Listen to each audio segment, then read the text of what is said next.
Hello and welcome back to the Dome Radio Gamescast. As always, I am your host Ryan, and I'm joined today by my lovely cohort of co-hosts, Wyatt, Hello, Alex, Hello. and Brett. Hello. We did it. We made it. We all made it to the same show. We didn't get the times wrong. We didn't walk into a different venue. We're all here. I'm already going insane. It's episode number 92. We're going over character creation in video games because, a lot of games have character creators and we want to talk about them. That's the episode. That's all of it. Everybody? Bye, see you next week. The entire Great having you episode. guys. Great seeing you again. All right.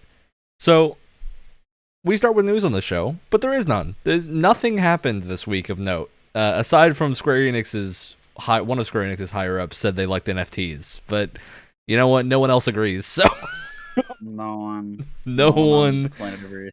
really cares. Or like, no freaking thank you. It's holidays. Nothing's happening in the gaming space.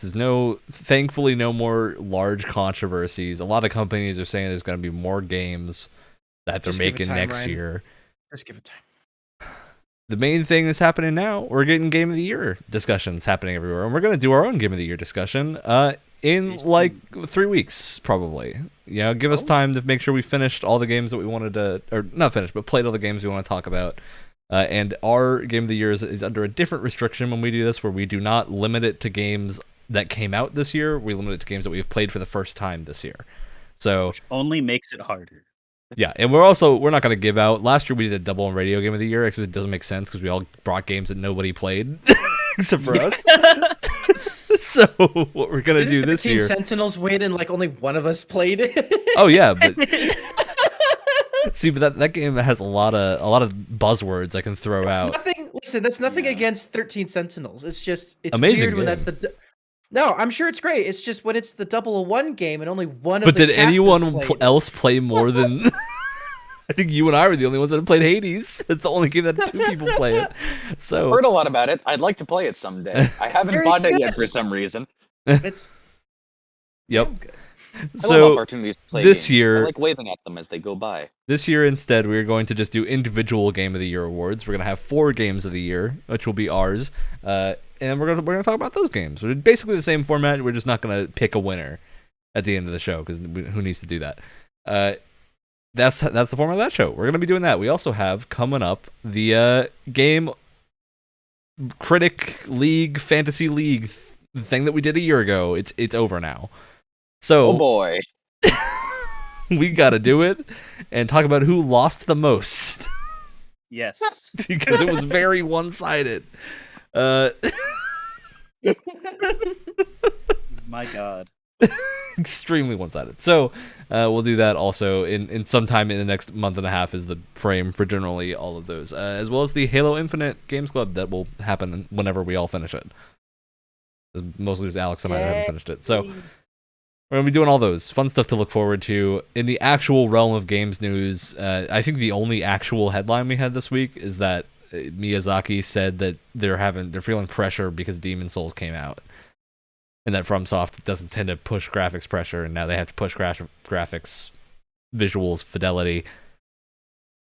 They have to, in quotes. They have I to, feel in like- quotes. No one cares. I feel like anyone that plays a lot of like Souls game, they don't really care. No. And that's not an insult. It's just because sometimes it The just doesn't animations are what matter, right? The It isn't animations- the visuals that matter. It's the animations. Well, it's the animations and it's the art direction and the environment Yeah. design. Art Which is all we direction did over now, right? everything. The only thing you need to worry about when making a Souls game is that you're bullying your players enough. It's interesting because for Miyazaki, it's actually bullying him enough because in an interview he said that the reason that the games are so hard is because each individual way to die is a way that he thought would be fun to die because he's a sadomasochist. I'm not joking. That is Nice. real information. You know, Nice. I've Nice. never heard that before, but that Makes perfect so sense. much sense. Yes, it does. So It really much does. sense. All right. So I did forget about one piece of serious news that we do have, which is John Madden has passed away Yes. at 85. I don't think anyone here has played a Madden game. No. But regardless, we can all give our respect to John Madden for at least being involved tertiarily in the creation of those games, and that plenty of people enjoy and play all the time. With that, let's get into our podcast episode. Let's talk about character creation. But you know what we have to do before we talk about character creation? We have to play a game. Oh boy. Whoa. I know. Legendary, right? So, what I want you guys to do is think of one game that has a character creator that would be better off without it. That is worse because of a character creator. And the limits for character creator here are very broad, right? It doesn't need to be a game that has like a full suite of character creation, but that for whatever reason, the game would be better if it had a focus on a singular character, or just didn't have that creator, didn't have it. Didn't have the whole fill in the blanks thing. Anybody got one? Anyone thought one up in the very short time span that I've given you to think? Wow, that's really hard. I know it's hard. I wanted this one to be difficult. This is hard. I think it's a tough question. It's the kind of question where you got to think. And it's also, I'm not necessarily saying character creator in the term of like visual customization is bad, but a game that would be better off for having like a focal character, right? Yeah. That would be better for having a central protagonist that maybe it doesn't have because of the character creator. Wow. This is really hard. because character creator is one of those things where it's like any game allows me to customize the look of my it's automatically a better game. Yeah, and at least none of the games I can think of off the top of my head are like, oh, this game is like this game could have been better with that one. This game is worse because it has one. Like, so all the effort into the cool. No, it's always like a nice. For me, it's else. always a nice little treat. Like when I don't expect a game to have one, I'm like, oh, hello. I might have one. God. And I'll expand the question for the two that can't think of one. What about a game that would be dramatically worse if it had a character creator? Okay. A game that doesn't have one that you think would be okay dramatically worse if you had. Then I got one. All right, Alex had his ready. I was giving you guys time to think. Oh darn. For the one with a character creator that makes it, I don't know if it's too much worse, but I was sort of in the same game series for a lot of my thought processes. I think Fallout New Vegas would be better without a character creator. Explain for people who explain. You can't just say that, Alex. So mic drop. That's so with the Fallout games, your character is never mentioned by name, but they are always sort of God, what's the term? Deitized? Idolized? Deified?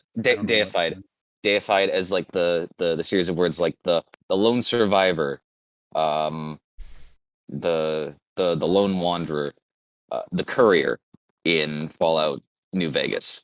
And there's with all the lore that already comes with the courier, like you have an entire life before the game starts, and then you get shot in the head by one of the cast of friends in a checkered suit.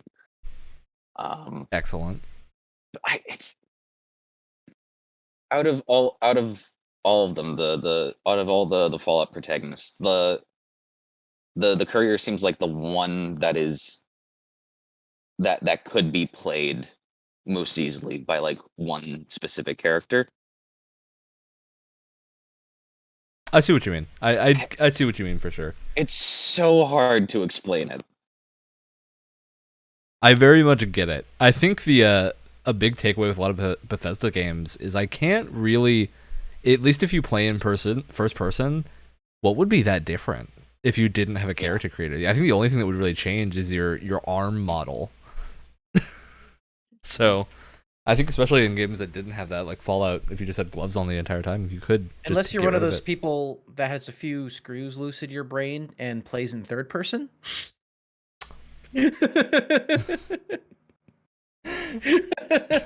Just saying. You're making me feel visceral pain just thinking about that. Someone say something about gloves. All right, Wyatt, Oh, no. continue with your original. Well, you're Mm. taking a sip of your drink right now, Right, so you've made it right. very difficult. You timed it very perfectly. Well, originally my answer was Uncharted, but I'm going to expand that to any Naughty Dog game ever made.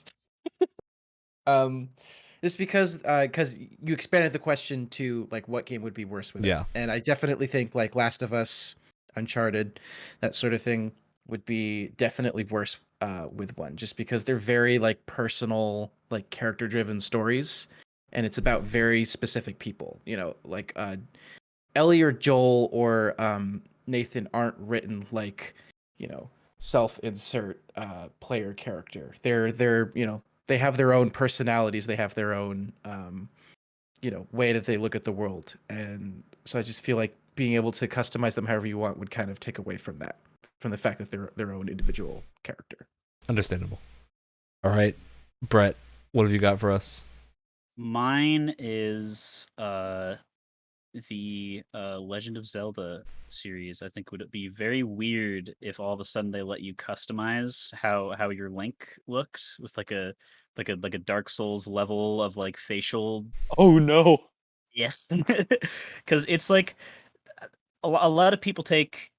I mean, people take Dark Souls seriously. But people take Legend of Zelda seriously for a little bit of a different reason, and it's not even because they're more like personal stories, but like Link himself toes the line between being like a genuine hero and like just some like nerd kid who just like Yeah. is like is a little goofball. He has to take the sword because he's the only one who could do it. But he was just chilling out in his village like a couple hours ago, and all of a sudden the tree just died, and now everything's gone to like horrible times. And it depends Uh, on which game. it depends on which game, and also like you think about some of the Zelda characters that are like made to look stupid, and I just can't imagine Link looking like those from like like don't even give me the choice because I will do it, and it will ruin important moments for me. it will be Yep. bad. My Link would be everything is the same, but he has Twinkle's nose. It's yeah, something like that. And I thought of an actual answer that's much easier to explain.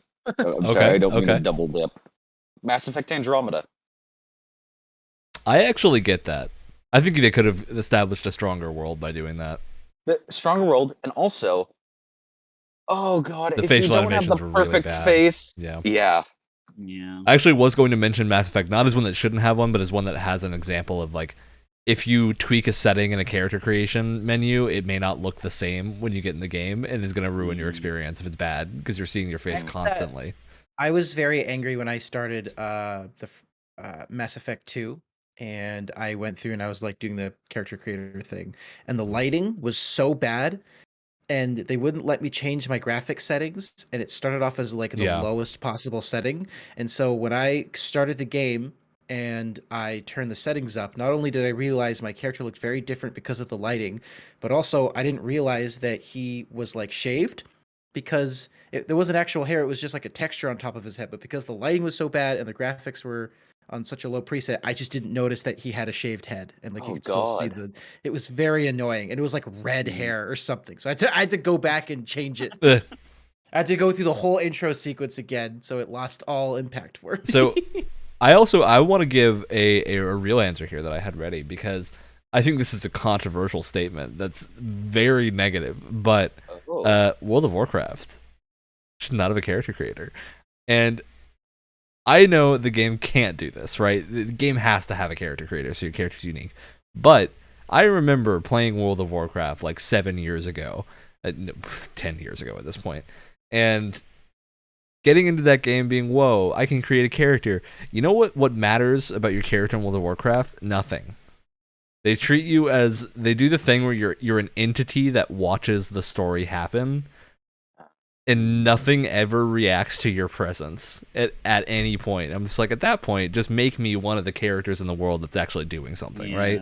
Just let me play one of the cool people instead of being with like intentional character design. Yeah, give me character development and whatnot.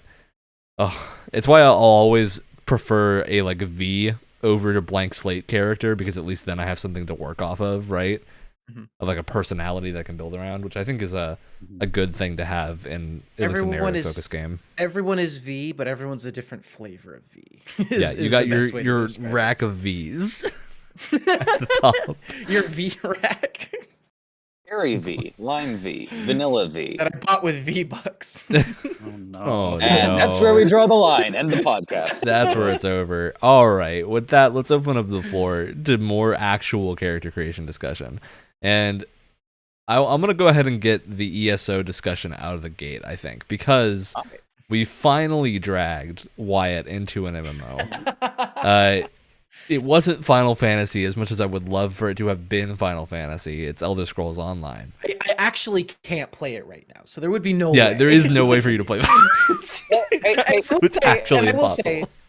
I was saying this to Ryan, I think yesterday. Even if 14 was available, I think ESO has the type of combat that I'm looking for more, and it has Why it's not the a tap target aesthetic. person. Yeah. Yeah. And it has the aesthetic that I'm looking for more, and I'm just more familiar with that world, and so there's a lot of like. It also helps that nostalgia like if for you me. know the Elder Scrolls, you at least a little bit, you have a jumping off point, right? You're familiar with the makes setting in a Well, way you're that also running makes it into easier to get characters that into. you're running into characters that you met before. You're hearing like familiar music tracks and stuff, which I know 14 has that, but I'm not familiar with those tracks. There's a lot of areas that are very like reminiscent or just straight up like recreated and stuff like that. So it's definitely, of all the MMOs that are out there, all three that are still being played regularly, this is the one that like I would definitely get into the most.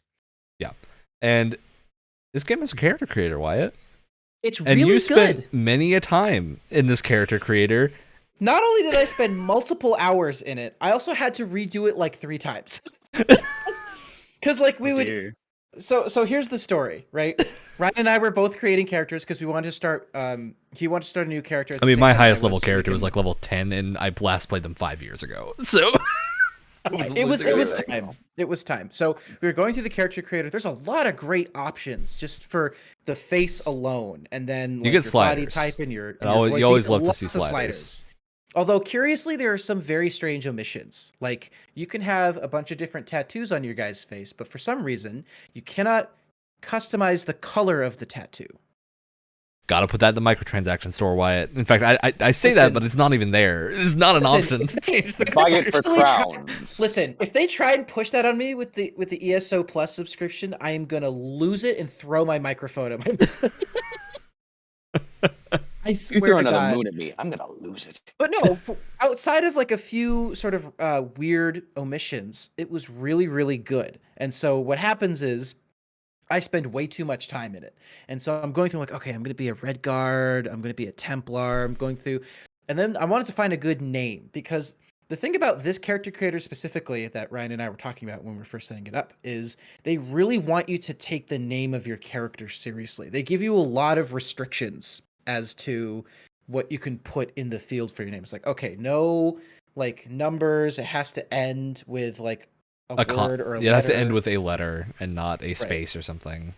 And so they really want you to just have an actual name. So I was like, okay, fine. So I thought a lot about what I wanted to do for a name. And then Ryan and I stumbled across the greatest website in internet history. And like we're making this sound like a multi-hour ordeal because it was. We were there for like 4 hours doing this. So we found this website. I was like, all right, all I want to do is get like a random like Elder Scrolls like Red Guard name generator, right? Which sounds weirdly specific, but online is actually pretty easy to find. We found a website, looks like it was made in 2005. Oh, Good. You scroll down, they give you a bunch of options. There were some pretty funny sounding ones. And then we explored the website a little bit more. And Ryan, you did a lot more of this than I did. So would you like to explain what Dude, else we found out found? this website is like owned by one person that like plants a tree for people using the website. And it also has like generators for every single type of thing you could possibly think of, including descriptions. You can generate like full descriptions of an armor set or something. It's crazy. Including an entire language Yeah. creator. That had like Wow, phonetic that's pretty sick. It was wild. It's getting off Yeah. topic, but it was wild. But it was crazy. It is just I called was also- Fantasy Name Generator for anyone that wants to look it up. It's a big website with blue things. You can Right. find it very easily. It was really cool, actually. That website's actually really cool. Once you get past the 2005 aesthetic, it's really cool. So the reason we're bringing up the story at all is that I was kicked from the server twice while I was doing the character creator because I got distracted trying to make a name because I got way too into it because there's a lot of really good features. And I think Ryan and I made very different characters or different looking characters. So I was like a fairly like slender sort of red guard, like kind of a young man, right? With you know, bunch of hair and a nice mustache and beard and stuff. Looked pretty good. Ryan, Grizzled to orc describe- veteran, age slider all the way up, dad bod, everything Nice. maximum. The girth Listen. was really there. Shenandoah Mike is probably one of the greatest player created characters I have ever seen. Ryan, you should be very proud of Shenandoah. It's very Mike. good. It's very good. I wasn't part of your character creation process, but I also have, I think, 2 characters in ESO.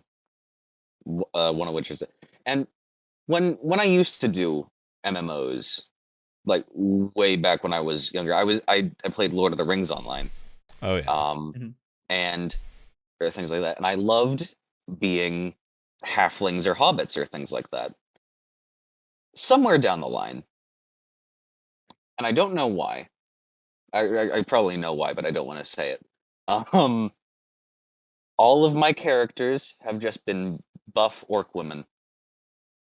Hey, I mean, you got a type I of know character you like why. to play. I know why, Big and lady. I agree.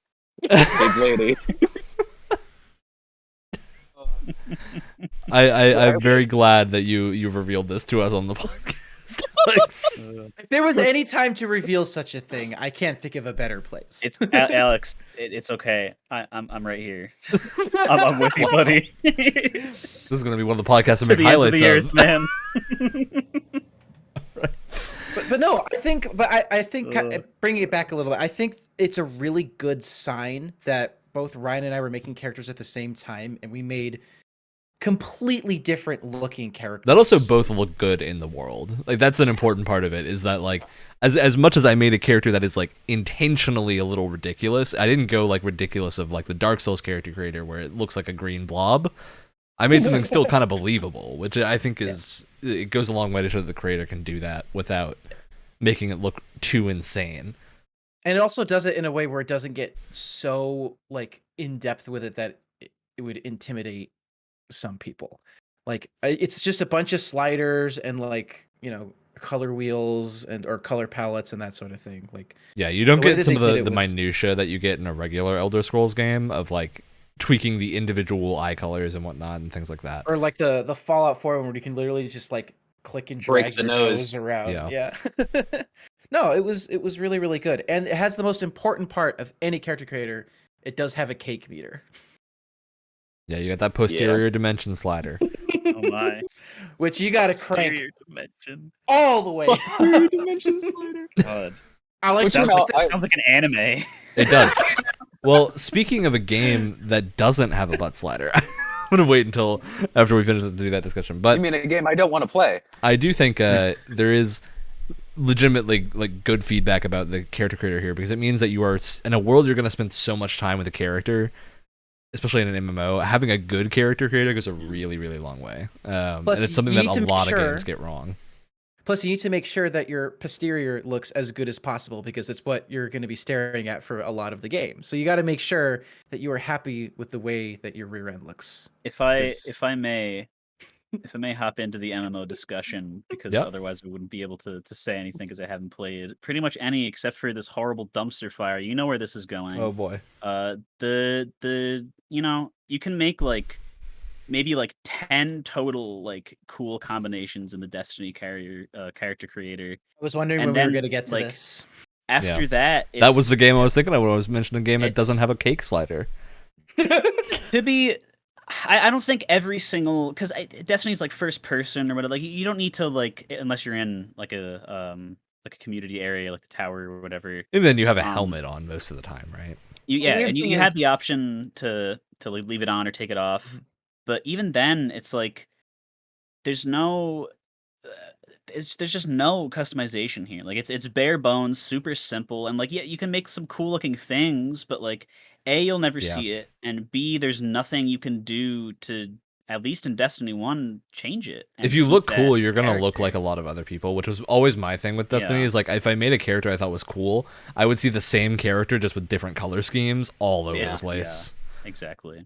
I found Well, Just like I found my character's twin in the tower the other day. I'm just like, oh, you're me, but with white instead of purple hair. yeah, Yeah. Hi. sounds about Well, right. and the frustrating thing is, right? It's like Destiny 1 came out, it was a gigantic budget, but it made all of its money back in like less than a week. Like it was Yeah. this gigantic successful game.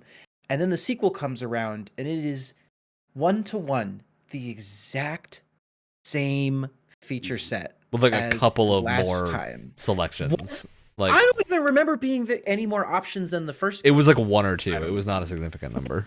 like because everyone agrees with a game like this and with Destiny, half the game, especially after you hit max level, is just fashion and making yourself fashion, look yeah. cool.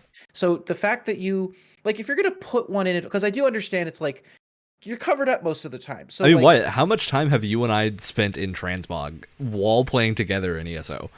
Like, we have literally been in a voice call dead silent for half an hour because we're both using the outfit station to make ourselves Alex look was good. there. I'm pretty sure we just scared Alex out of the group because we were just in a transmog station the whole time. We were dead God. silent. It's this crazy thing in ESO. You walk over to a transmog station, you pick out the things you want, and then you purchase it with money. That's it. That's all you got to do. You don't have to, In jump game or through real money? in game. Yeah, So in-game. it's and it's not like crowns. It's not Wait, like you don't have to have the armor set before you're able And to it's transmog it? you do. You have to have collected a piece with the visual, and you have to have either bound it to your character or destroyed it. So you can't, if you trade something, you don't get the visual style, to my knowledge, unless you. but it's put on important to something. note. It's important to note that there's like the in-game currency, which is what, gold, right? And Yeah, then gold. there's the premium currency, which is crowns. It's not with crowns. It's with gold. You can get more You stuff can- with crowns in the store, but most of it looks like it's very much following the lines of like the things in the store are the very fantastical things that just don't It goes a look little like they too fit. far. It goes a little too far for me. But It's like I generally wouldn't volcanoes choose to popping use that out of in your my shoulders or transmog. something like that. Yeah. It's crazy stuff like that. And like you just walk up to the station, you just select the stuff you want. It lets you preview the whole set. And keep in mind you can customize helmet, pauldrons, chest piece, gloves, legs, and boots. So it's a good amount of options. You just go through, select what you want, and if you like what you see, you just purchase it with in-game money. And it's like what, maybe It's not even a lot. 5 to 700 gold pieces that you can make in like an hour. Like, Less than that. it's- By far. You could one quest at our level, and we're not even close to max level yet, is like I think 300 gold. So I'm at like level 23 and max level is like 50. Like it's really not that big of a deal. Whereas someone's going to have to remind me how it works in Destiny, because transmogging in Destiny, I don't know if it's gotten any better since they originally like released it, but it is this crazy like I mean, you couldn't do it for the process. longest time. Well, right, but and they came out with it recently because it's something people have been asking for since the first game. But I don't even remember. I think we talked about it in like a news segment of an episode at one Yeah. point. But it's like, oh, you have to collect a bunch of things and then jump through a bunch of hoops and then play Ring Around the Rosie with 3 of your friends. But it's crazy And how you much of a jump- motivator it is, right? Because like it makes you and I want to play the game more, even without doing anything. Like the developers don't need to do anything to make me want to go to do the dungeon to get the cool loot. Because I want to look cool, so I'm gonna go find the cool stuff and put it on. I don't need any other justification. I'm gonna look it up. How to transmog, because it's You can tell us if it's gotten any better, Alex, because I think both of us, our experience with Destiny's transmog has been like at least 6 months ago. So Yeah, they changed it. I don't know if it was recently or a couple seasons ago, where they got rid of all the extra steps for synthweave, which is the currency for transmat. So it's just you do a quest, you get a synthweave, you can transmog a piece of armor that you've gotten in the past. but the then when fact they if you felt they change could that get armor away- out, does it go away? Like if you transmog your helmet and then you get a new helmet, do you lose the transmog? What do you mean? If like you would need to reapply it to the current helmet? Yeah, because transmogs apply to individual arm. Well, transmogs apply to individual armor pieces. They don't. So they don't apply to the slot. They apply to the armor piece. Yeah, which is worthless. It makes it much more aggressive. Yeah. I mean, FF14 does also apply it to the armor piece, but you can, whenever you're in a town, you can hit a button that reapplies it to every armor piece you have. Yeah, as long as. Well, no, you get. It's not like you have to spend a synth weave per armor. It's. So if you do you spend a synth weave and that guys. goes in your collection, and you can like use that on anything? Yeah. I just want to say so it's less bad.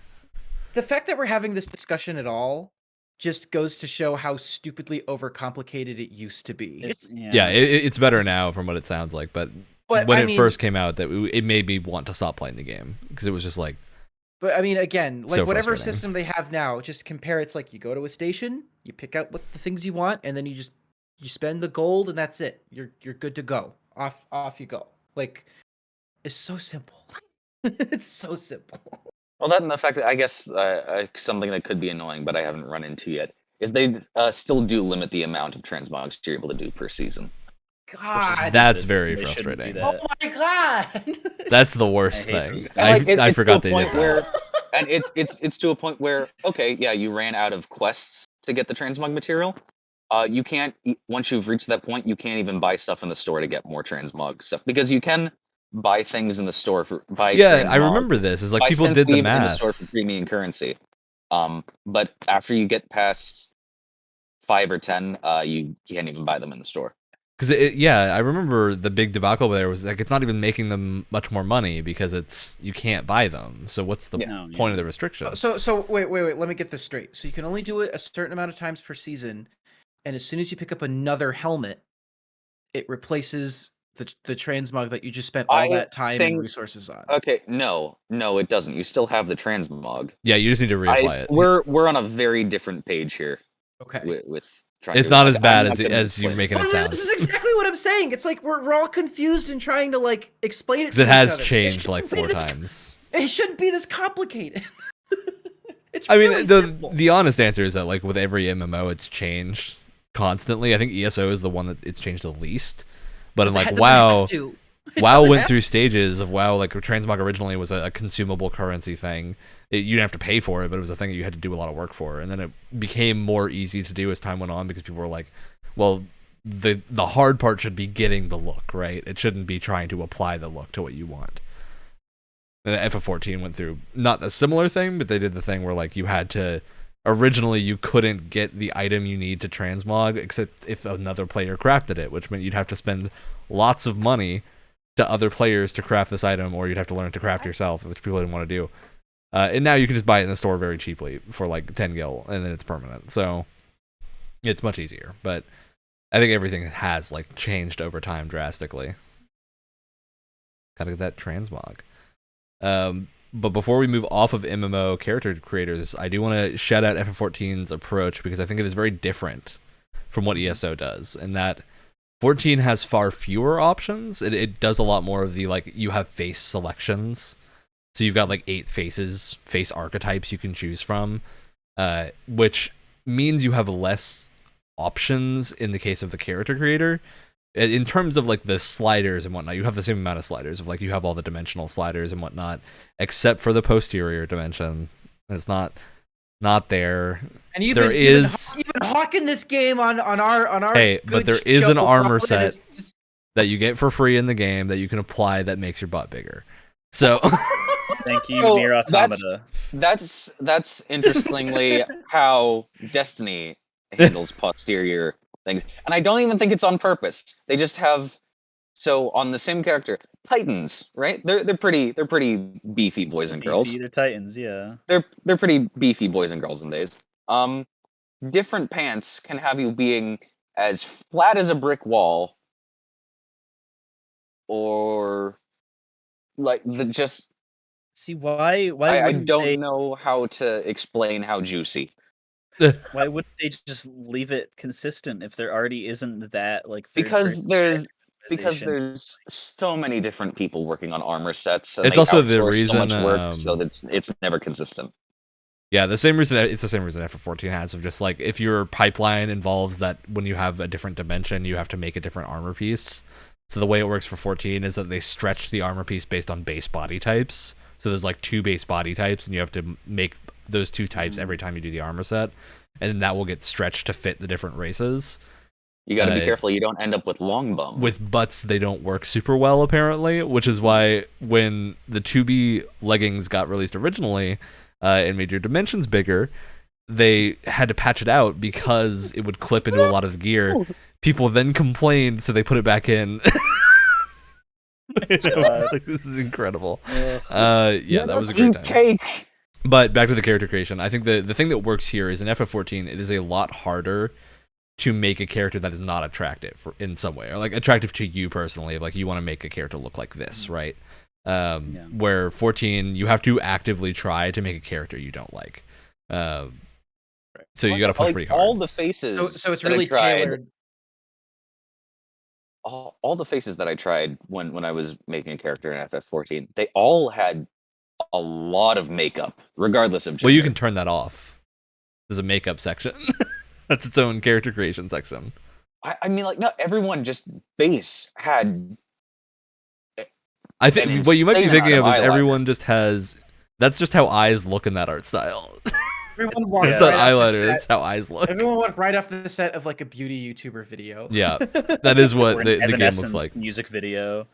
Yeah, because it has that like pseudo anime style of you don't have a lot of detail on the face aside from like markings, because it's very following that like streamlined style, which is. And I'm also going to assume if can you do face tattoos? Yes, you can. Like that. Yeah. Do they have a color palette for it? Yes.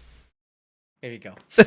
There you go. The only tattoos that don't have a color palette, you can get armor sets that have a tattoo as part of the armor set. Those you don't get to pick, but they usually look pretty good.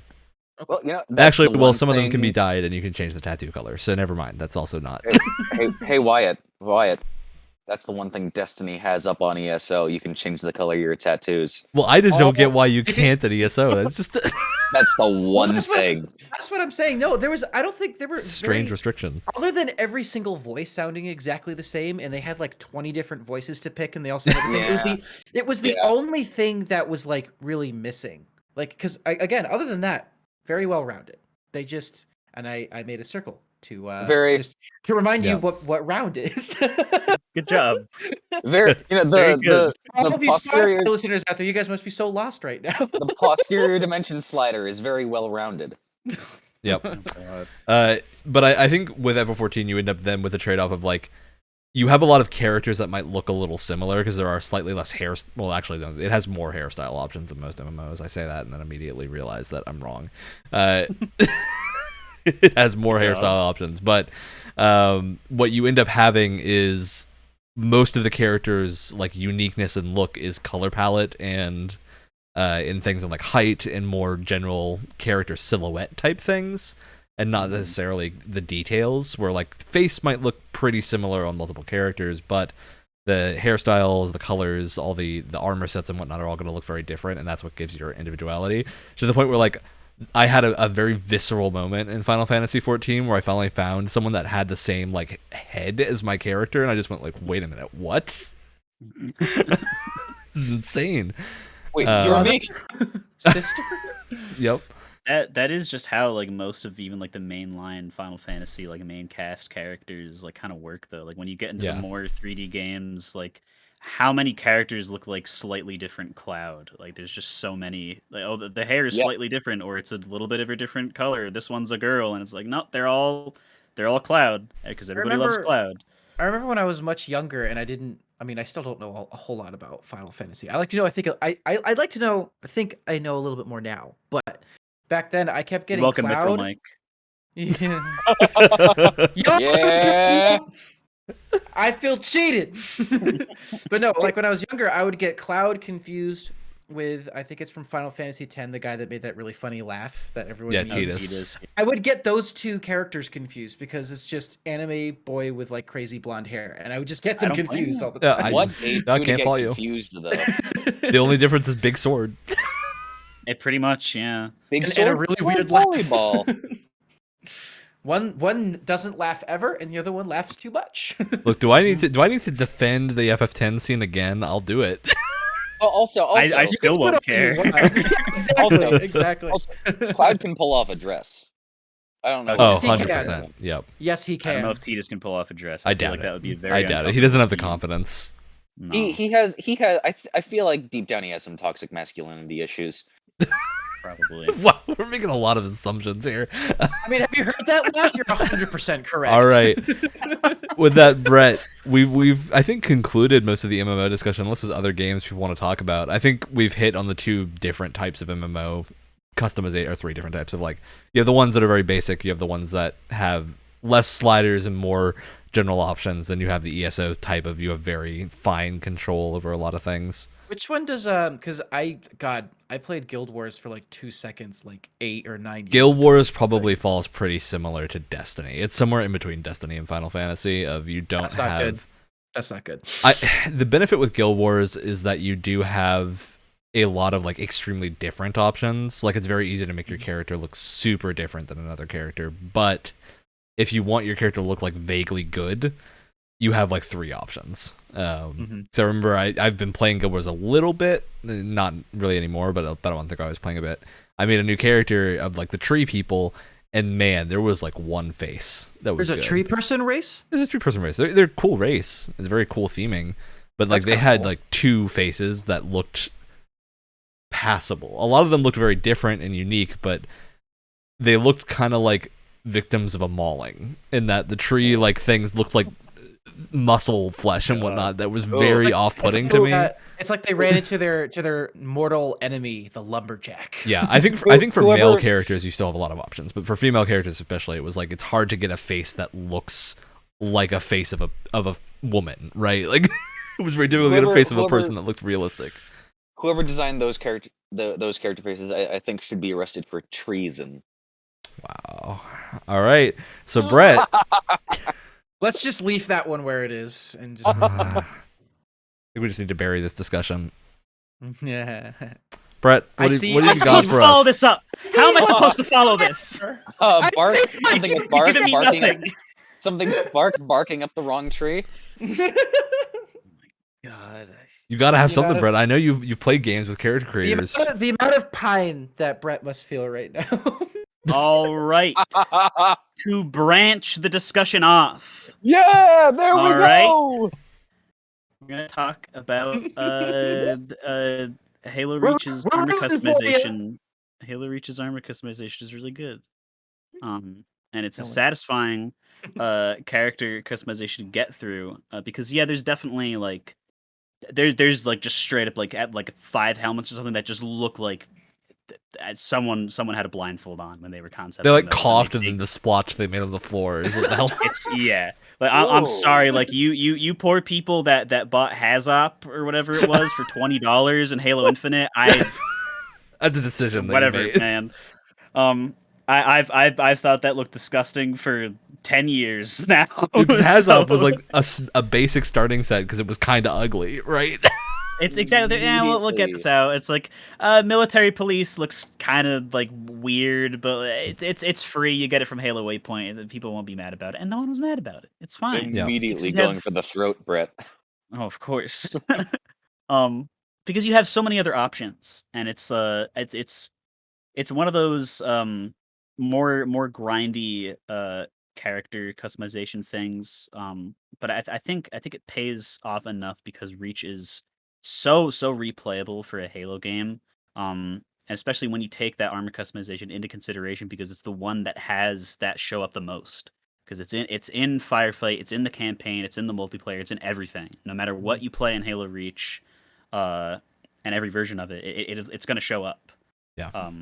And I single it out specifically because there's some of the cooler looking helmets and shoulder pads, whatever, in Reach like originated in the earlier games, but I think 343 would do well to make another Halo game where you play as Spartan number who gives a crap, and you can just be that like character again, because it's Because so it proved cool it can in work, Reach. right? Oh, totally, yeah. Or even if At least, if they wanted to keep like the Master Chief story going, I'm gonna say something a little bit controversial because I agree with you. I want to see like my custom made armor and more things. Bring back Spartan Ops. Don't make it garbage, and then have your custom character in that. And I think that could work really well for something like Just that. don't make it like a weird thing where you have to have live service mechanics. Just make it like a side co-op thing, right? Like it's easy to do. imagine alternate universe Halo 5, where instead Spartan Locke was a create a character and wasn't like garbage, and he would just have your armor. And it was just all that you different. had. And it was Oh. well, he was completely different because he's worthless as a concept. So we have to just go get at the We got to fix it Root somehow. of the problem. Throwback. But I don't know. I like that concept of the story is still having to do with Master Chief because he's like he's the Jesus of the storyline. No matter what, it's going to revolve around him somehow. There's always a Skywalker family and this sort of thing. You know what? Your game is really budding. To build off of that too, if you're gonna let's kind of build off from that. Like if you're gonna have a whole squad, let us customize the whole fire team.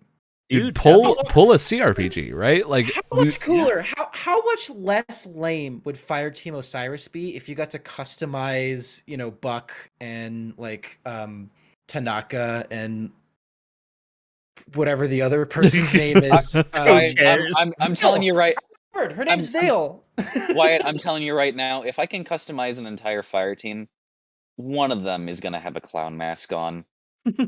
or but that's your choice. You can do that big, though. Stupid No, exactly. But you can do that. Doesn't exist in the game. Listen, when you say clown mask, what you are really saying is 99% of 343's helmet design.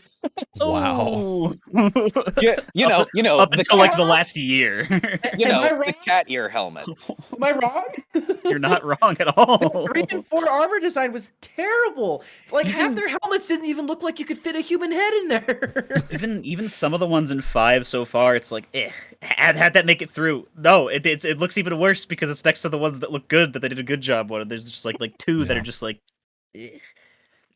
But yeah, just like following at another, but like good version of 5, where it's like you're following in Master Chief's footsteps with your create a character or something.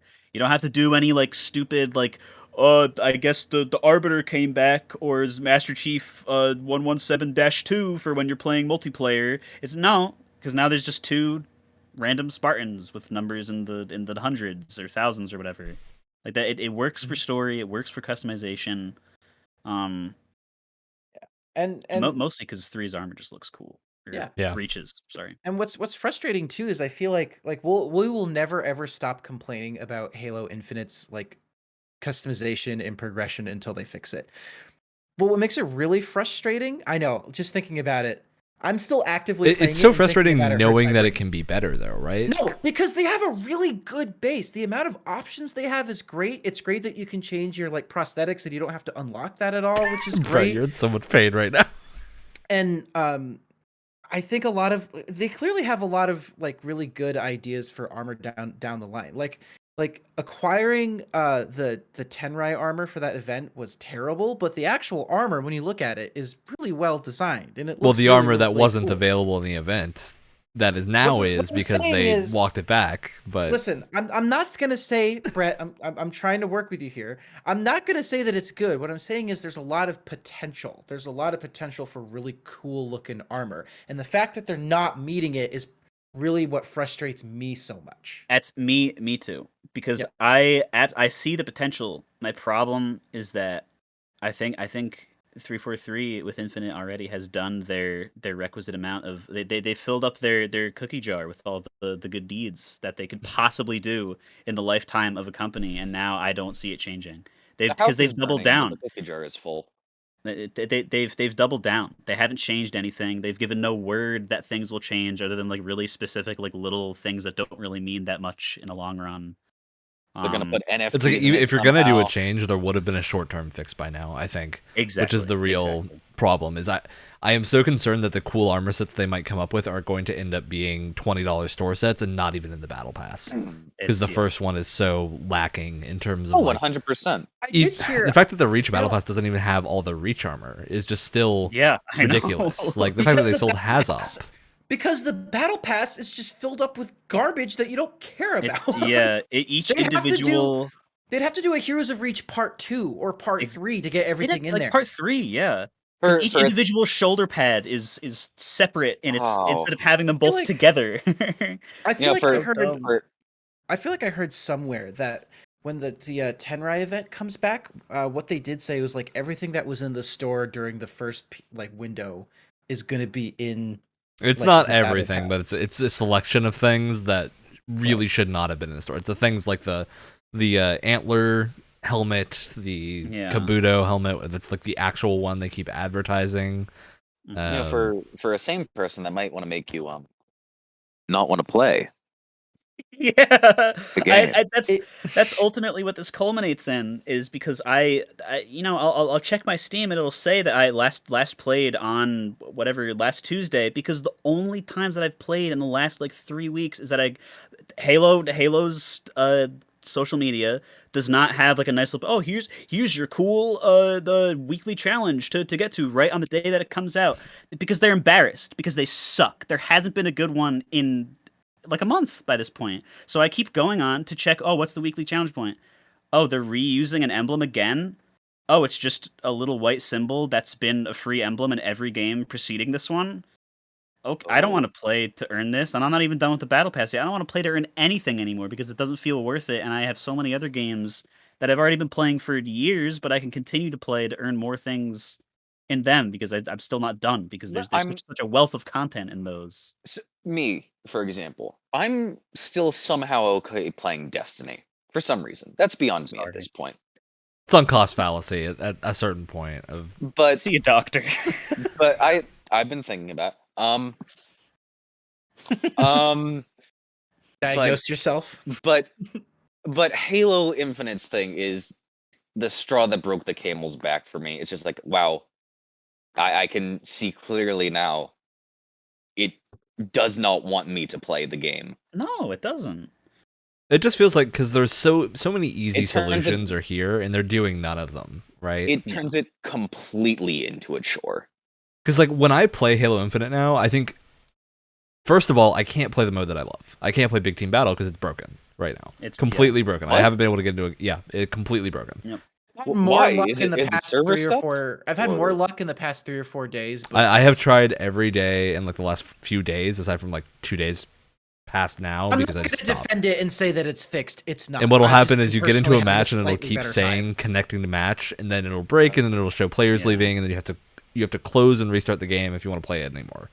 And you won't get into that Big Team Battle. It just doesn't. They also recently lowered the player count from 15v15 to 12v12 to try and fix the problem, and I've noticed absolutely no difference whatsoever. Yeah, it's I still just can't play it. And it also is a thing of if I will play Big Team Battle, I want the chaos. I want the craziness that comes with Big Team Battle, right? And so I'm just going to go play Master Chief Collection, because that has the modes I like and the maps I like, and I think for me, especially, the map fatigue is setting in. There's 3 Big Team Battle maps, and all of them are very, very claustrophobic at so many points that you don't get the cool warthog rushes that you could do on Valhalla and Blood Gulch and get these crazy runs where you scramble around the map and have this super fun time. And it just feels like that's so hard to do. And the customization doesn't reward you. So why am I going to play the inferior game, right? You know what is kind of embarrassing though? We've been complaining about Halo Infinite's customization and progression. It's still better than Halo 5. Somehow. It is still better than Halo 5. That is not me defending Infinite. That is me saying how bad it was in 5. It's better. It's worse in different ways, but the actual customization itself is better than 5. I would still say the progression is better than 5, because 5 it was all loot boxes. Yeah, you have to buy everything. For this, at least you have to buy almost everything, and you get some things. But it's at least that you know what you're putting money into. With 5, everything is like a card pack loot box. and everything has like a rarity rank, even though it's all cosmetic armor. I hate when things do that so much, unless it's worst- like actually like, oh, it's rare because you like not a lot of people playing the game have it, so it's like a legendary or an exotic or No, something it's really rare cool. because we really stacked the numbers against you to make sure you don't get Yeah. it. Exactly. And you somehow slipped through the cracks. And the worst part of it is you can customize exactly 2 things in Halo 5. Mhm. Your helmet and everything else. 2 separate Which options. is worse than it was in the beta. I don't know if you played the beta for Halo 5, Wyatt, did but I not. did. You have Halo Reach customization in the beta for Halo 5. You could change your helmet, visor, like individual shoulder Why would pads, they your get rid of knee, that? I'm going to throw out because a they can theory. monetize it. That's what I was going to say. It was probably harder to monetize when everything was separated into different options. Yeah. It's a lot easier for them in the back end to monetize everything when they can just split everything into 2 different options. That's my guess. But And it's that's just still super probably disappointing. Yeah, Yeah. that's probably the whole reason that in 5 also you have a lot of the armor sets have like 3 or 4 versions of them that just have like a different like paint job of like white Yep. scribbles and stuff all of them. And some of them look cool, but when you think about it for more than 2 seconds, it's like yeah, one of the artists just did this in like 10 minutes and just Yeah. because they can give you And an extra thing to shove in your loot boxes. and to add insult to injury, you're picking between a tiny number of options that all look the same that is all Halo 5 armor design, which means they all suck. They all suck. Even the things that you know and love, like your ODST helmets and your classic Chief helmet from Halo 1 or from 2 and 3, they will be butchered. The proportions will be just straight up weird and like bubbly and gross. Nothing is sacred in Halo 5. EVA, which is still probably one of my favorite helmet designs in any Halo game. Terrible. Like it's it's so bad, which is why it's so ironic that the EVA helmet in Infinite is probably the best it's ever been. It looks so It's cool. just a tighter version of what it looked like in Reach. Yeah. It's All right. So we talked a lot about Halo, but I think there's another couple of franchises we can talk about based on the Halo discussion that also have character creation, which is got your Battlefield and you got Call of Duty. Battlefield? Oh yeah. And I think 2042, What? which we played, has drastically worse customization than most other Battlefield games because of the specialists. Call of Duty's been on a downward spiral too. Not facial customization, right? It's just armor stuff. That's the thing with Battlefield is that it's incredible. You go from nothing to like less than nothing when you go worse. That's not true. You went from nothing to actually a really good set of options in 5, and then you went to even less than before. Yeah, because 5 had I don't- legitimate customization.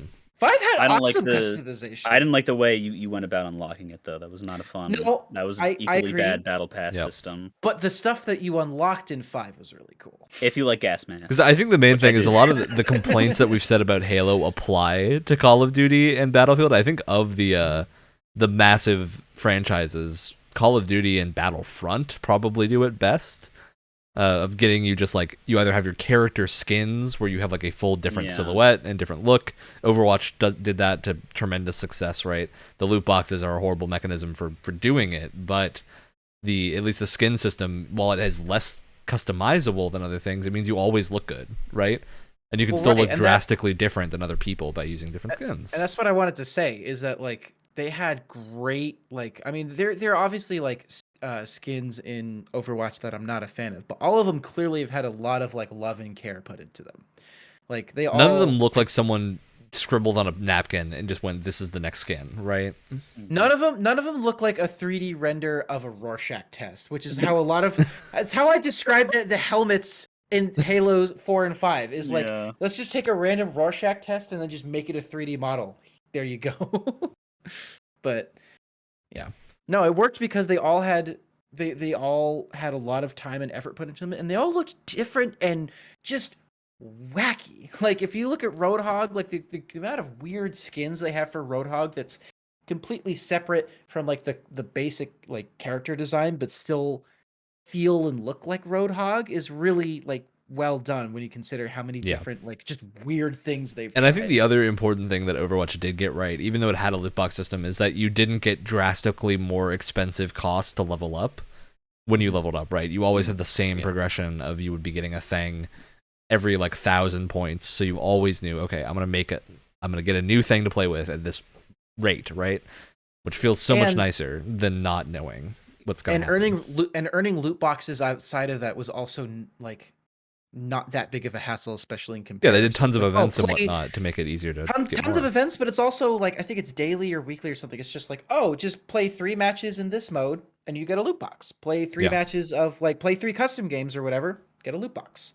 Play 3 matches of Capture the Flag. That's like the the weekly rotation mode this week. It's not like Halo Infinite where I do my weekly and I get a third of one level in a battle pass that's going to reward me an XP boost. You get one shoulder piece that you then have to wait another 3 weeks to get the other shoulder piece that matches it. No way, you can play long enough to get a third of a level up? That's insane.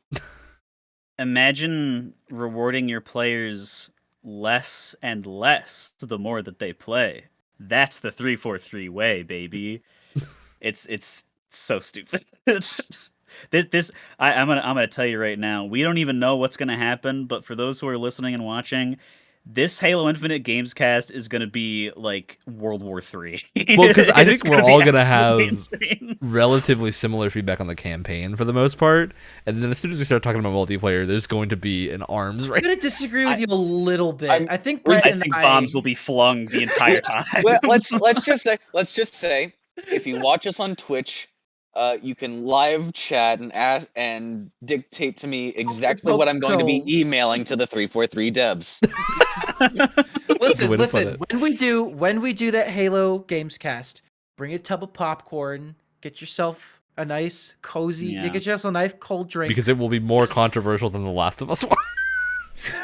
Because it's gonna get crazy. All right, it's gonna be a pay-per-view main event. Oh It's yeah, gonna be like opening night for Endgame and watching that final fight. It's gonna be crazy. Now we've talked about multiplayer. Will turn into dust. We've talked a lot about multiplayer character creation. We talked a bit about Fallout and Elder Scrolls generic character creation in the vein of it's very similar to ESO.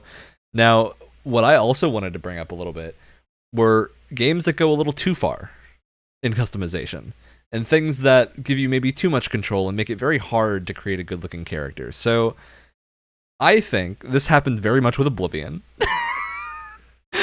Especially, you have the Butterface issue. Yes and no.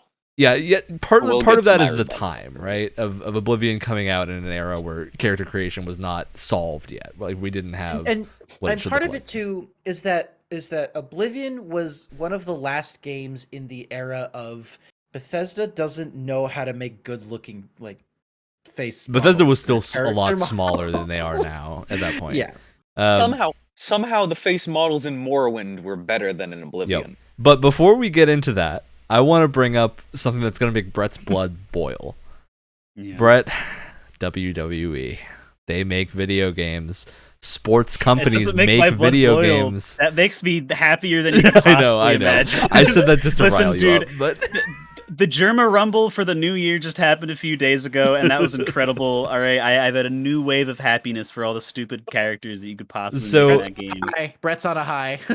For people that don't know, sports game character creation is on another level, right? You have so many options to make something that looks very real. You also have so much ease of use in creating an absolute monstrosity. You can make someone with Popeye arms. And this leads to two things. So I think first of all, for your average player who isn't interested in creating a like accurate representation of a real person or something, and just wants to make a decently good looking character, it becomes very difficult to do that without going through every menu and tweaking things. Is there a reset to default button? I think there's a randomized button. There might be. Maybe you just back out and create another character, right? But yeah, because the default is just like Mr. Clean looking. Balls. The default is like John Cena, right? It's always the default. So I think that is a sacrifice you have to make when you go for these in-depth character creators, and I would love to see a game that has like a character creation difficulty setting Or they're like, how in depth do you want to go with this? Do you want the easy mode where we're gonna give you like 3 sliders and you can just pick what you want your character to vaguely look like and like a hairstyle and whatnot, or do you want everything? I think legitimately people have been hounding them for years, and I think you've just found that that Dark Souls has had a difficulty slider all along, and that's it. Dark Souls 3 and 2 have that for their character creation Yeah. systems. You have like the very big overarching tabs, and then for like each one, or for like most of the session, there's like an advanced tab, and then that's where all the crazy little slider you can make like it. So The I was going to problem mention is- that's what I think Code Vein does as well, and that game has an excellent yeah. character creator. So That game, yeah, that is a really good one. You can totally get into the problem where it's just like there's too many things, but you have to actively put yourself in that position of like, oh, I went too far into the advanced tabs and now I'm in hell. with Dark Whereas Souls, if I but in stayed back at sports the- yeah. games, they just throw you in. You're in hell from the beginning. Now, on the flip side of that, you can also create some absolute beauties, right? You if you've seen our Mithril Mike episode, I have Mithril Mike as a wrestler in WWE 2K19, and it is incredible. He does Claymore moves. It's amazing. It's got a Mithril Mike themed move set because you can customize every move that they do. It's the level of customization that's insane. Now, there's also a game called Wrestling Empire. The I greatest know game ever made. this game's amazing. It is a mobile game that is a wrestling game that is like pseudo roguelite and that you can die. Yes. Wait, What? Ryan, I have to stop you for a second. Yeah. Did Brett just compliment a mobile game? This is almost the only time that I will compliment a mobile game getting ported to other things, because I want you to imagine literally the most like skunkiest, scuffed, horrible, like worse than PS1 game. It is possible. N64 graphics. It is amazing. I encourage you to look up Wrestling Empire if you don't know what it looks like, because it is do it right incredibly now. funny. But the character creator in it is remarkably good for getting a Yes. like reasonable lookalike of a real person with minimal effort. It's incredible because they're gonna look crangled, right? Like nothing in this game looks There's no way to get looks past it. regular, but it's so it has the perfect level of finesse involved with character creation, where like most of the advanced stuff is hidden from you, and it's just like yeah, it's it's wild. As cursed as it is a simple enough art style where you like they couldn't have overcomplicated it. Yep. It's They went simple for the enough. level of difficulty they needed, and that means that Exactly. you can make really, really good looking within this art style, right? Like the entire Good. art style looks bad, but Yeah. within that you can create a lot of varied characters very easily, and it means you get these crazy, cool storylines and whatnot with them. I think it's the kind of thing where like that is a level that is great for, especially for a lower budget game to hit. Yeah. Because isn't it just one guy? I'm It's pretty one sure guy. It's just one guy. One guy, and the Yeah. game is like $20, I think, on Switch, and like $10 on mobile. So This is in super worth it. fact an art style for game. Listen, it's perfect. it's for also what it is. very violent, right? All the people in the stands are sprites. Yep. Yes. Yeah. Yes. They don't even move. They're just. And Wyatt, I'll raise you one higher. Not only are they all just JPEGs, they look better than the people in the stands of the WWE 2K games do now. There's an image I've found of like an advertisement or a banner on the ring. It says "Student Night. Don't laugh. They're trying their best." Yep. Yes, because that's where you start at the beginning of the game. You are a student in the wrestling school, and you have to start from the very Their beginning. hands are just this the whole time. Yes. It's incredible. It is a game that amazing. is so. It sounds awful the way we're You can- describing it. It sounds like a terrible game, but it is incredibly fun. Yeah. Very good. Highly recommend picking it up. If we can just a little bit longer stay on it, I think just from like a character customization perspective, it does something that's better than all the other wrestling games, because you can like in most circumstances with like varying degrees, you have control over your gimmick and character as that Yeah. character in the game. Because as when you're doing the campaigns for like the WWE things, you're kind of like you have some choices, But you but get other than like dragged along to like all the different it's shows. You can't yeah. just like pick a show and run with it or something. In Wrestling Empire, like you have like contract negotiation where you're negotiating with the boss of like the real life equivalent of whatever wrestling promotion there is for like, oh, do I get like this amount of pay like up front and then this amount a week, or do I get full creative control, or am I at the whimsy of the guy at the top who's just going to make me look stupid because they're all AI generated and randomized costumes. um and you can just be like your normal regular average Joe, or you can start every single match with a lit stick of dynamite in your hand and try actively to kill the other person at the beginning of every match, which of course has a like a multiple $100 deficit on your character's pay for every single match because Because you're buying a lit stick of dynamite. a lit stick of dynamite. it's it's the perfect kind of game for exactly what it is, because it's like simultaneously like the least detailed, like crustiest thing, but the most detailed, like best The experience you detail could is all where possibly it have. matters, right? They Exactly, recognized yeah. what needs to be there to get the experience right. And that makes it so much more fun to play than many other games that have just insane amounts of detail. Because guess what? I don't want to have to look at a map of the controller every time I want to punch somebody. Yeah. I God. just want to press a button and be able to do it. So, oh, it's insane. And now I want to go play WWE No Mercy. Go back all the way to N64. Yeah. I think that's a good example of the dichotomy of sports character creators. Yeah.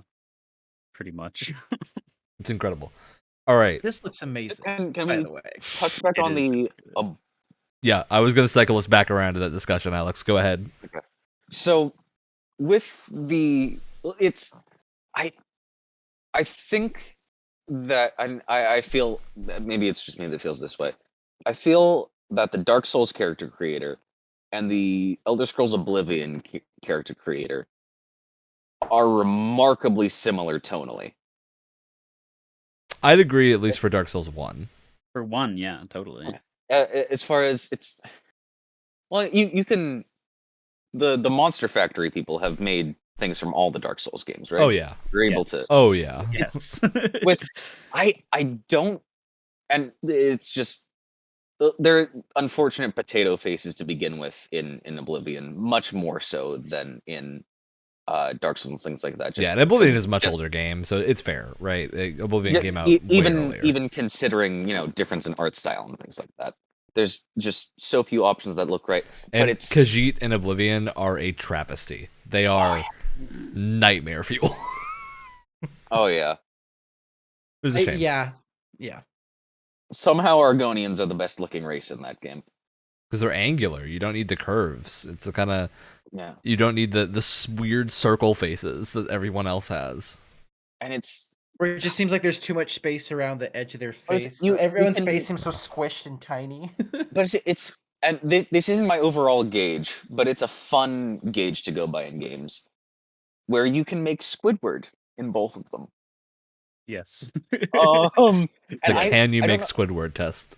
it's I don't know what it is, but with the Dark Souls character creators, you can make a character that is so beyond ridiculous looking, Oh God, yeah. and it in no way detracts from the experience somehow. No. Yeah. It's Where you continue and all.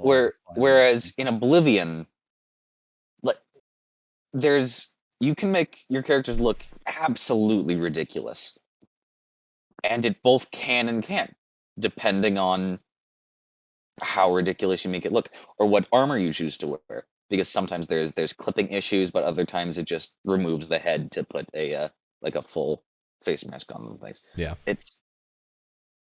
It's so interesting how you can, like I said, both make Squidward in them and have wildly different experiences. I think just from the Souls point of view, which is interesting because I don't know if you know this, Alex, but the original reason that Demon Souls was even created in the first place was because Sony wanted an Elder Scrolls equivalent. It's because they were getting jealous of all those Western fantasy RPGs doing so well, and they got the people that did Shadow Tower and Kingsfield to do And Armored the Core. best they possibly get, and Armored Core for some reason.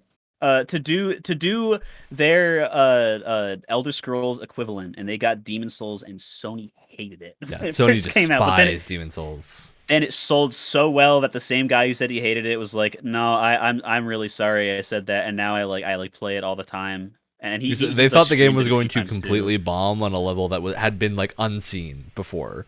It was Yeah. It just goes to incredibly show you- pessimistic. Everyone's life goal should be to make executives eat their words. Well, because there's even more of a story behind it, where I think was it Miyazaki who directed Demon Souls as well? That was Miyazaki. Where it was his first like directorial major position on a game that was going to be like a flagship title, and this was his like test, right? And they were going to like he was going to be blacklisted essentially if the game didn't do well. Imagine. Like Elden Ring is coming out in So a month. much pressure. Imagine the alternate universe in which that happens. Miyazaki We would be leaves at a the loss. games industry. We would be at a loss as an industry, I would say, almost. Yeah. We would still be But doing that- Arkham Combat. He would. People would have to find a different thing to say other than, "Oh, this game is a Souls-like." Yeah. That's almost a positive. We The go back to Dark its Souls of Castlevania. Blank. The Dark Souls of Blank would not be a beam anymore. No. It just wouldn't exist. Just Now, wild to I think did about. Speaking of things you can make in a character creator, I want to send you guys when Dragon Age Inquisition came out, which had a pretty okay character creator from what I remember. It wasn't. Well, before we anything go into special, Dragon but it Age, was- Brett, are you done with Fine. Dark Souls? No. But I was Oh. just going to stay quiet and take it. Continue with Dark Souls. Oh, I'm really sorry. No, I thought no, it's that okay. felt I want like to it make was sure we don't wrapping up. I'm transfer sorry. topics before we. No, I'm I'm done sorry. with it. That felt like it was wrapping up. I apologize. The reason that I think the Squidwardification works in Dark Souls more successfully than it does in an Elder Scrolls game is that you have that unique way of storytelling in the Souls games where like the character you play is like it's it's necessary to do the thing and like keep the cycle going of the games, but at the same time you're like beyond like tertiary. You're like whatever the number 4, 5, 6 version of tertiary is to like important in the world. Like you're so below like all the things that happen. So if you come out of the asylum in Dark Souls 1 looking like a booger, that cares? about fits. You've It been tracks. rotting in a cell for like hundreds of years. You could look like anything that is not human. It doesn't matter. Which yeah, that's what I wanted to say. All right, makes sense. Wyatt. Sorry to derail that, by the way. No, you're good. So Dragon Age Inquisition, that game came out. The character creator was fine, nothing special, but it was fine. But the funny thing is, when that game first came out, the character creator allowed you to make a perfect Daenerys Targaryen from Game of Thrones, and I'm going to put that in chat because it is shocking how perfect people were able to get it Wow. in game. And Oh, jeez. we can't show this to like our to the people watching this visually, but it was amazing. I remembered that while we were talking about I mean, Inquisition Dark also Souls. has like fits into that level of character creator. I think between the Destiny and Final Fantasy style, where you have like a lot of preset selections and then a bunch of sliders that you can access, a la Final Fantasy, to get your nice little character design going. And I think for Inquisition that works very well. You have a lot of That good is, options. in fact, Amelia Carr. It's a it's another example of a character creator where it's like it's really hard to make someone that looks ugly with the Inquisition character creator. Like they really tailor it to you have to like, really be everyone's- trying Yeah, to make someone look every- bad. Like if you're not trying to make someone look bad, everyone's gonna be super hot at the end. That's just how it works. Beautiful. But no, while we were talking about Dark Souls, it just reminded me of that, and I thought that was really interesting. Excellent. All right, so the other end of the spectrum that I also want to bring up is we talked briefly about Cyberpunk made V jokes at the start. But I want to specifically bring up Witcher 3. Because Witcher 3, while it doesn't have like a character creator at the start, you do have a lot of expression in how Geralt looks, despite him always being the same character, right? And There's I think that transmog goes. in The Witcher. There is transmog in The Witcher. It goes a really good way to giving the player a sense of self-expression while also still recognizing that like Geralt is never gonna have a like massive tattoo over his face, right? He's always gonna have the white hair. He's always gonna have a certain look to his face. But you have Except for that options one of like expansion. style his facial hair. Oh yeah, well you can get that. I think it's in like Witcher 2. You can get a tattoo accidentally if you get drunk in the first town, and if you import your save, that tattoo is there in Witcher 3. That's pretty good. Oh, Yeah, that's it's on great. your neck. Yeah, because That's it's great. I believe it's not an option through the regular like world selection because it's such a minor detail that it's not there if you do. But it's such a cool They little thought thing. of it, but they thought of it. Yeah, and I think that and works with great.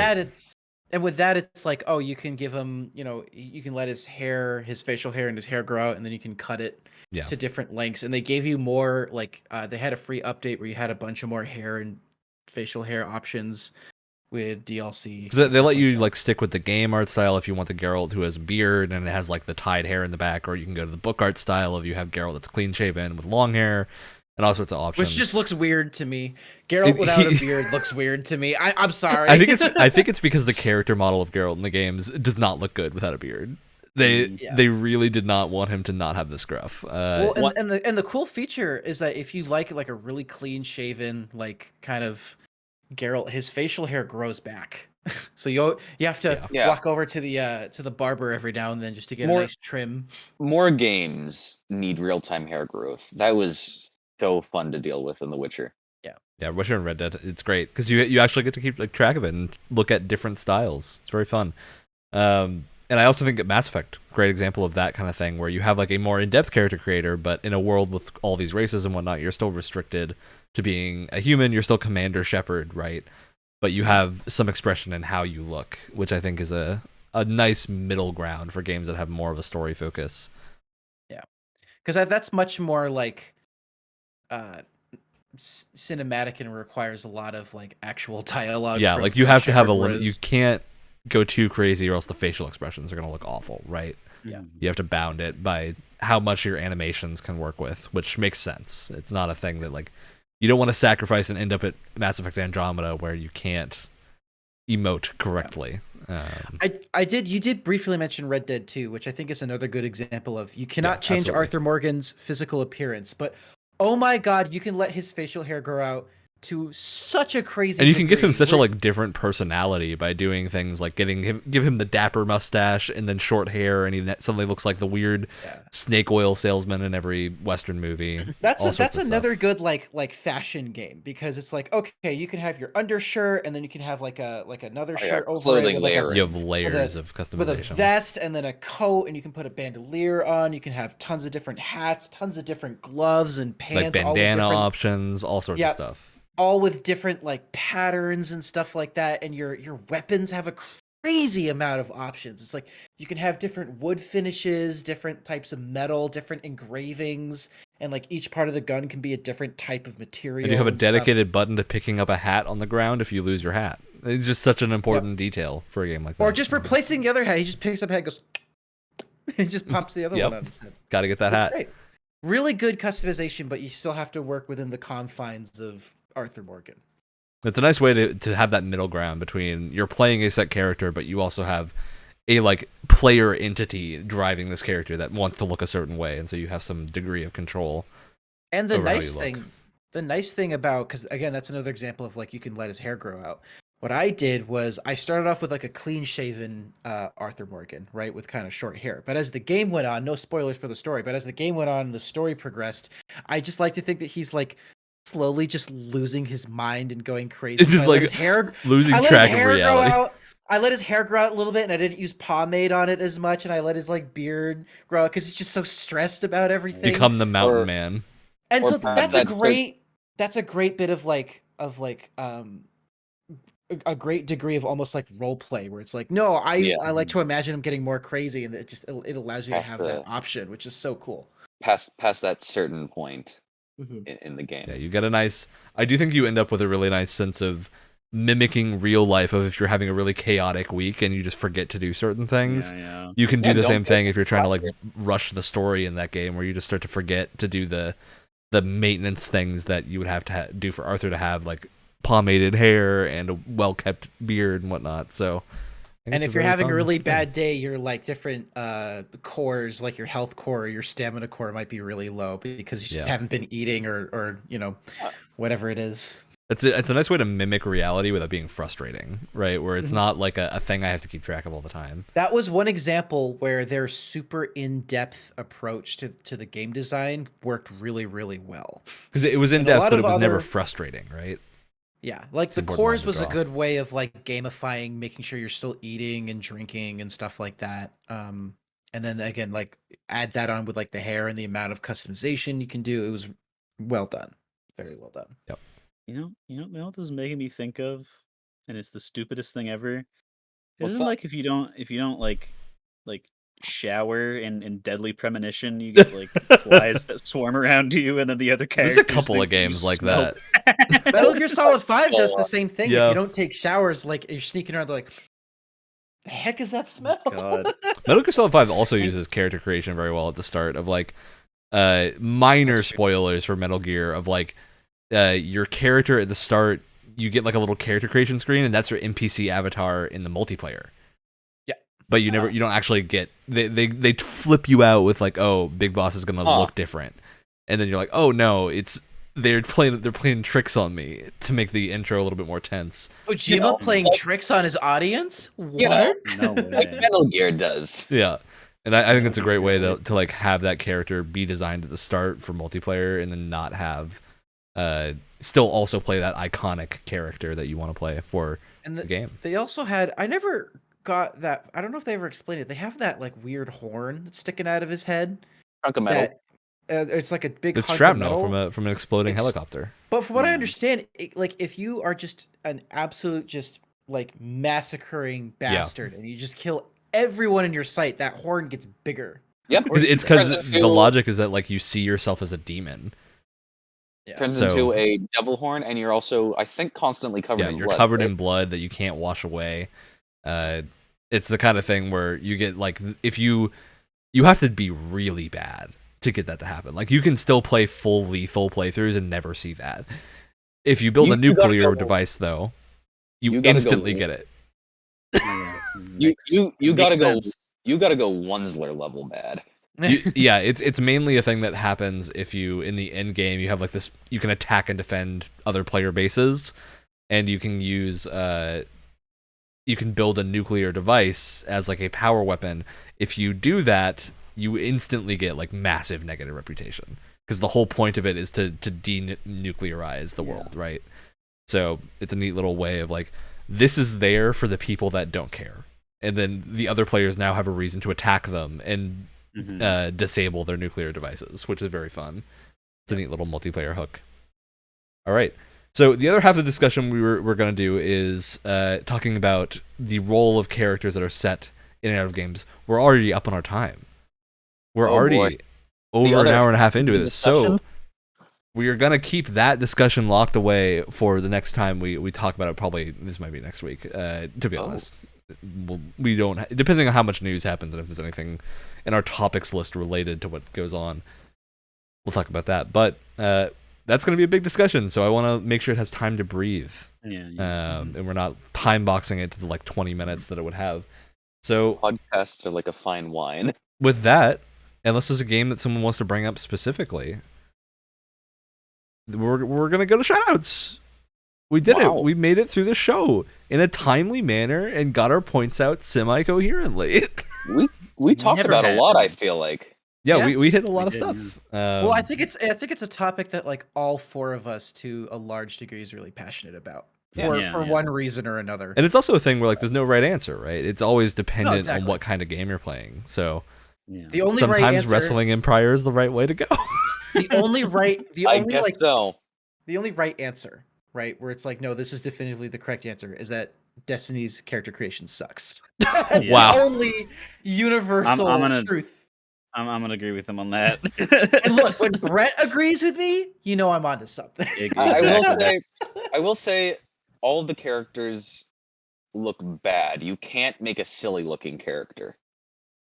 You can make it like You can just make a bad looking yeah, character. you can just make it an Yeah. unsatisfying looking character. You can make a character that looks like an NPC. There's a hairstyle that looks like a bunch of Hershey Kisses glued to your head. Yep. Yeah. Why? Hey, sometimes you want to watch the world burn.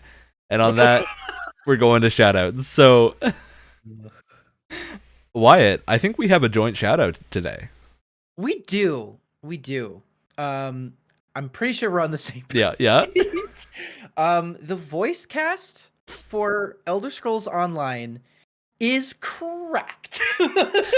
It is the most crangled voice cast I think I've played with, because on one hand, you have Femshep and Dumbledore talking about the Amulet of Kings, and on the other hand, you have someone who sounds like they fell out of a dishwasher trying to do a Khajiit accent. But That is so awful. Just the names alone. I was doing a bit of research. So yeah, we have Femshep from the Mass Effect games. We have Who also we is have like she's an incredibly prolific tons of voice other actress. tons of other stuff. Yeah, and she's one of the standouts clearly. You have the actor that played Dumbledore, the second Dumbledore, not the original, because obviously Rest in he peace. can't. Rest in peace. But the Dumbledore that took the reins over. So you have him, who's in a very prominent role in the He talks a lot. He talks a lot, and so you get to hear his lovely voice. It's great. You have Cadwell, who is this goofy, silly ghost man played by John Cleese, who is one of the people from Monty Python. You have Alfred Molina, who plays Doc Ock in Spider-Man 2, and obviously No Way Home. A bunch of people from Critical Role, which All of them. I feel like it's all of them. the entire cast. I haven't found Mercer's Marisha in Ray there yet, but somewhere. everyone else is in there. A bunch of so Elder far. Scrolls regulars. Like I remembered, I don't know his name off the top of my head, but the Jarl guy that Balgruuf. played Jarl Balgruuf, he's in it too, as a completely different character. But I heard the voice. I believe the guy who does the voice for Shay Gorath and Yeah, the he's the Oblivion same. Guards is in there. Yeah, Sheogorath is the same in every Elder Scrolls game that has Just him, I believe. An absolutely stacked voice cast list. It's very good, and then people even that I don't know. There's a lot of people in there that are actually very good. Yeah, it's just it stands out when there's a few people you can tell didn't get the money to. There's literally the first person that, because Ryan and I are both from the same guild, and so literally the first person you talk to in the entire game sounds like a digital assistant. Ew. It's not even related to your Covenant choice. It's just the first character in the game has like the worst voice acting because she's very flat. She's a scholar character, so she doesn't emote, and she just like talks very flat. Lady? Yeah, it is. One of them, and she's just. But man, it's rough. when they get a good one, they are damn good. And it's nice that it's an MMO with every person is voiced, which is just not something that you see. I want to see that budget sheet. I'm so curious to know how much it costs to do this. I'm sure it's ridiculous, and I also and you can tell there are a lot of quests that have like books lying around, so they didn't have to voice act too much. Well, that's the other thing. I feel like a lot of the dialogue, if it wasn't voiced, it would have been a lot more expansive and probably better written because they don't have to squeeze everything into. Yeah, they're not trying to exposition you in like 2 sentences. Yeah, but I like it. I like having it there. Just to because it is very immersive because you're never taken out of it. Yeah, it drags me along in whatever it is that I'm doing. All right, if I'm not super engaged. Which one of you lads wants to go next? I have one. Do it, Brett. I go now. So once again, I do this thing where every once in a while people throw show and anime recommendations at me, and I just go, yeah, I'll add it to the list, and the list is like 500 things long, and I never get to any of them. But what usually happens is that in no particular order, random things on the list I'll just like look at, and I'll just kind of squint and go like, yeah, I've never seen that before, but I'm kind of feeling that today. And so on a whim, I watched, I think it's from like 2003 or 4 or something. Wolf's Rain, 26 episodes. there's technically 30, but 4 of them in the series are recap episodes, so they don't count, and they made up with 4 in an OVA that was made afterwards, so the story could be finished. I'm bringing this up because I know Goon Gang is coming back. I want to add this to the list because it was really freaking good. This is like I've this is actually another wanted. one. That's been on my list for a long time too. I haven't seen it yet. Is it good in like a satisfying, savory way, or good as in a leave you crying Black Lagoon way? Yes. Yes. That's what you Yoko wanna Kanno hear. did this. Yoko Kanno is there with the soundtrack, who is the Cowboy Bebop lady. Oh yeah. You have a lady who wrote the majority of Bebop episodes and the scenario for Kingdom Hearts as the person who created the show, which I didn't know those were the same person. I'm sorry. Oh What? my god! What? Wait, what's Yeah. what's their name? What? Oh god. I can't you remember it remember? off the top of my head because it's not someone like Yoko Kanno, so we just see like so many times. Yeah, it's that not just ingrained in Nomura my because he was a brain. character designer, but the It's- the other dude.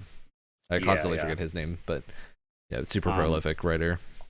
But super highly recommend that show, Wolf's Rain. Hopefully we'll get to it. Maybe we could do another. Well, the first episode of this podcast was an anime episode. Maybe someday Ooh. that Hey. will Back to our return. roots. There's some 001 lore for you. It is totally Yeah. possible. We could Yeah. still do an episode on Black Lagoon at some point. I I really don't think we want ever actually to. said we were gonna do it, but it would be fun to Oh do. boy. We should. It'd be a I hard would love discussion that. though.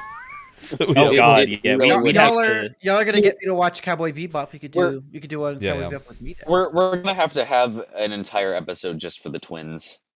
Oh yeah. Mm, All right. Anything else, Brett? no, that's Move it. on, Alex. My shout out is for Brett now because it's a tiny bit of a repurposed bit from these gloves. I was gonna make a Mickey Mouse joke, but now, I'm waiting for it. There it is. look at me, Brett. Oh my For those who don't have a visual here, Oh. Alex is wearing white gloves and sunglasses and doing the Gendo Ikari look from Evangelion. Oh, I don't get the reference. I can't. I'm not gonna a solid stoop low reference. enough to do a Shinji impression because it'll just sound like a total wuss. Getting the damn Gundam. Father. Whiny Great.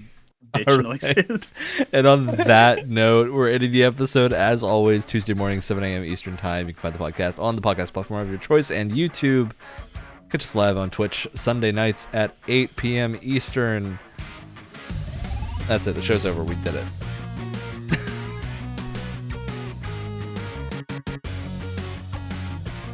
It's just absolute silence right now.